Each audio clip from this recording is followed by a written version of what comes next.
So after the release of Everfest, one of the deck concepts I was very interested in from a Blitz standpoint was the use of the Teklo Pounder to enhance the DashBoosty Boost type build.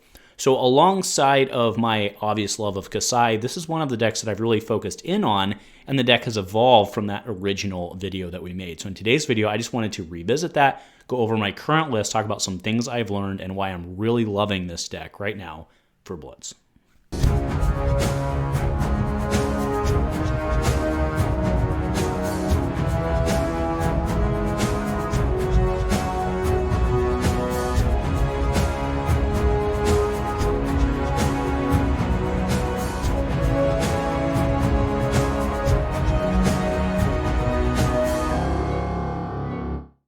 A huge shout out to our channel members for supporting what we do here. If you want to get involved with the channel and the Dice Commando community, please consider joining as a channel member. Remember, these videos are only possible with your support. You can show that support with a like, a subscribe, and by leaving us a comment and sharing your feedback.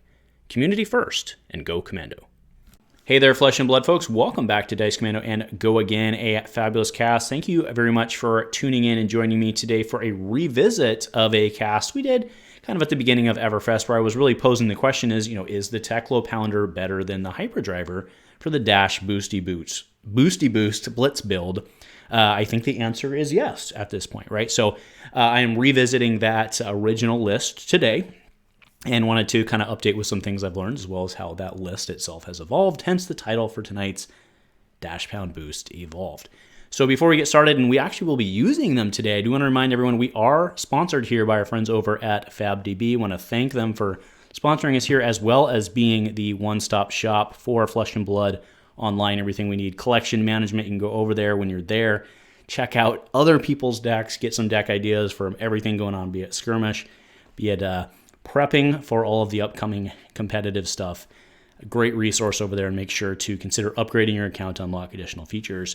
Thank you to our friends over at FabDB. And like I said, we're going to be using that tonight. It's going to be what I want to use to showcase my current deck. So what you see across the screen right now is that. So the loadout, of course, is the pistol, the accelerator. Note you do have Arcane barrier on the accelerator.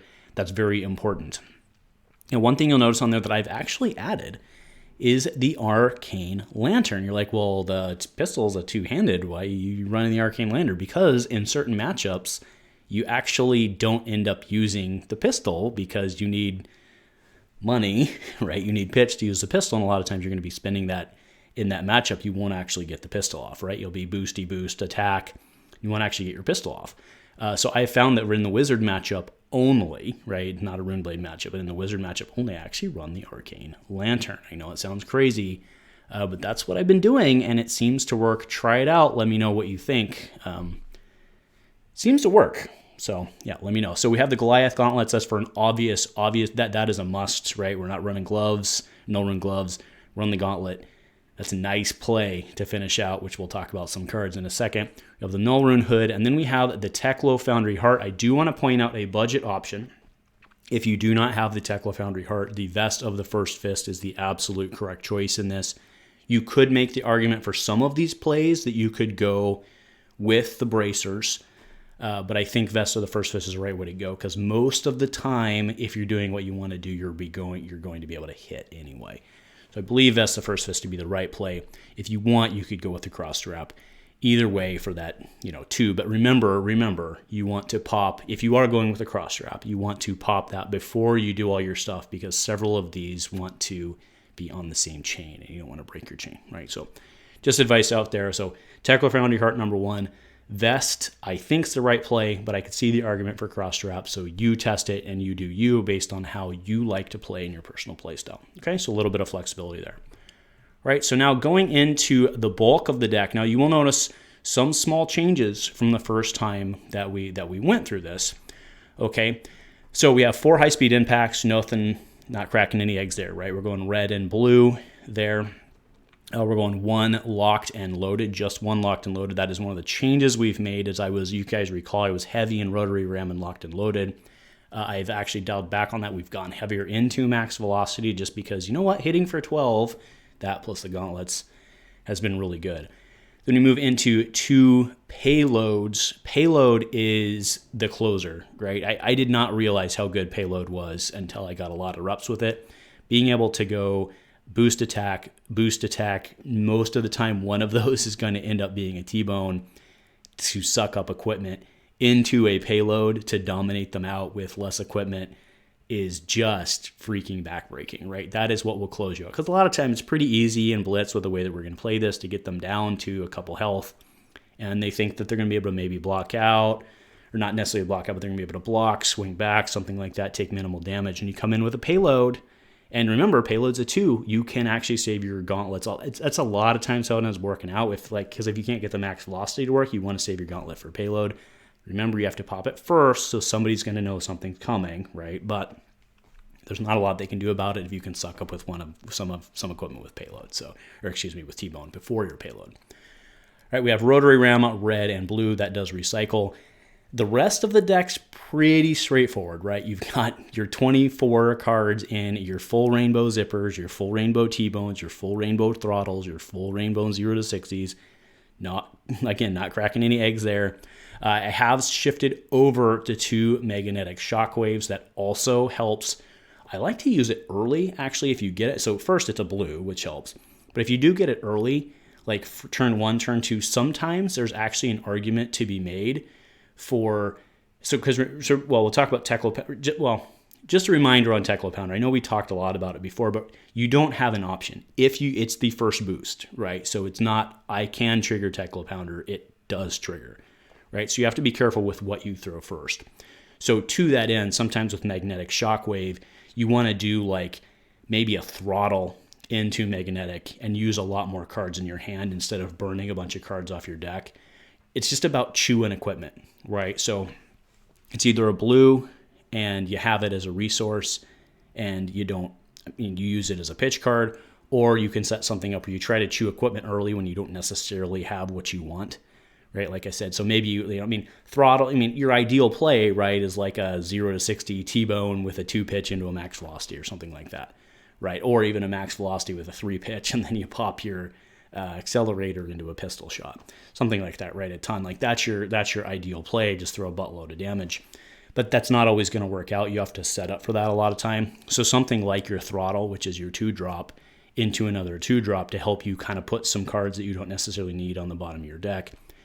You get 1 pounder trigger out of that because remember, you want to have boosted a little bit with Mechanetic and just try and suck some stuff up and put some counters on to really set you up for that quote-unquote kill shot at the end with the payload.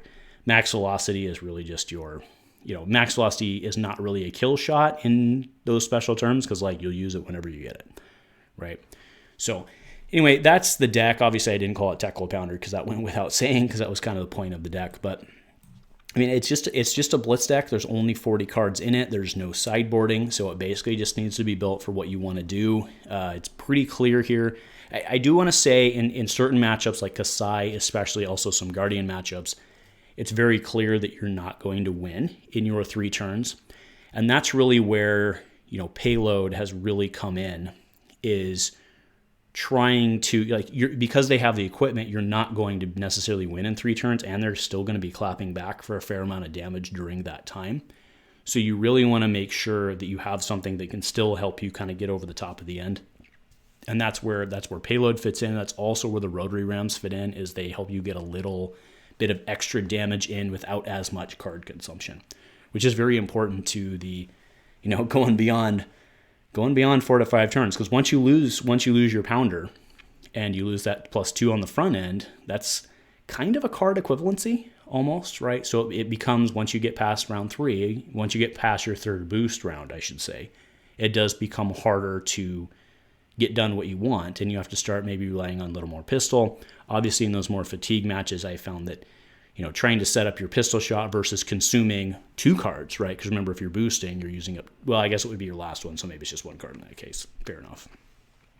But you want to remember that you're going to be consuming cards, and in those matchups like Oldhim or Kassai, where you're really going to be, there for a little bit more, you want to be a little more conservative with your cards, and that's why I say the rotary rams and stuff like that, where you can, do one. You don't necessarily keep your, you have to close the chain to get it done, but you can boost one. You've boosted. Now you get an extra effective attack in terms of the card count, right, on your red rotary rim. I mean, Mfarf +3. Then you can still put it at the bottom and get it later, even if it's just to chuck it for a boost. But it helps you maintain a little bit of that card utilization. So anyway, like I said, I've been having a lot of fun with this deck itself. It's pretty good. And I have to say, it's a lot of fun, right? And, there's a certain art to... there's a lot of deck. I mean, Blitz, we've talked a bit about, Blitz is what it is right now. There's a lot of, decks right now that can just kind of OTK you or put up a whole bunch of damage. And this is like this is like the sweet spot deck, right? Where you don't feel bad for just like necessarily drawing the nuts because you've only got 3 to 4 to maybe 5 turns, depending on how you play it. And then you're just done, right? Like you just lose. So if you're going to have a deck that comes out swinging, it's nice to know that the deck also, right, in terms of a balance counterpoint, right? If it's going to come out swinging and put on a lot of pressure, it's good to know that if they live through it, they probably win. Whereas there's a lot of other decks like Viscerai, for example, like he just keeps coming, right? He just keeps coming. So this one feels a lot more fair, which I think makes it feel a lot more fun. It feels, I would be okay bringing this one into a quote unquote casual and not just like, punching somebody in the face. Well, yes, punching them in the face, but not, you know what I mean? Not on the you can't do anything about it way, right? So, like I said, I think this one's a lot of fun. I really think you should check it out. If you really look at the deck itself, this deck is cheap, right? I think max velocities are maybe $1 to $1.50. All the rest of these are like 10, anywhere for all of these cards here, with the exception of max velocity, maybe Tackle Pound, right? I mean, I don't know what they are, but they're all right around $1 or less, right? Maybe $1.50 or less on the M's. But this deck's really fun. It's really cheap. Like I said, I provided budget options for the Teklo Heart if you want it. Great fun, nice cheap deck. You can get people in on it. They can pick it up pretty quick and just kind of go. So anyway, highly recommended. Check this out. Let me know what your thoughts are on this deck. If you've been playing something similar as well. I know this has been making its rounds, but like I said, I wanted to come back and re-hit on it because we'd already talked about it. And things have evolved, things changed, and I actually like the deck a lot more than when I talked about it before. Because before it was a 3 concept, now I've been playing it a lot, and it's a lot of fun. So anyway, that'll do it for tonight. Thank you everyone for tuning in. Do want to remind everybody that we are playing at Gongai Games every Saturday, 6 p.m. Come join us. We alternate between CC and Blitz. Make sure everybody has plenty of options there. It's a great time. Come join us. Also, my buddy Travis over at Fab Foundry. If you use the link below for your singles, I get a little kickback from that. He's a good guy. He's got an LGS as well. He wants to make sure that Fab succeeds. He's been working hard to make it happen. So please help support him and me while you're at it. So anyway, folks, that'll do it for tonight. Go DashPound Boost and go Commando.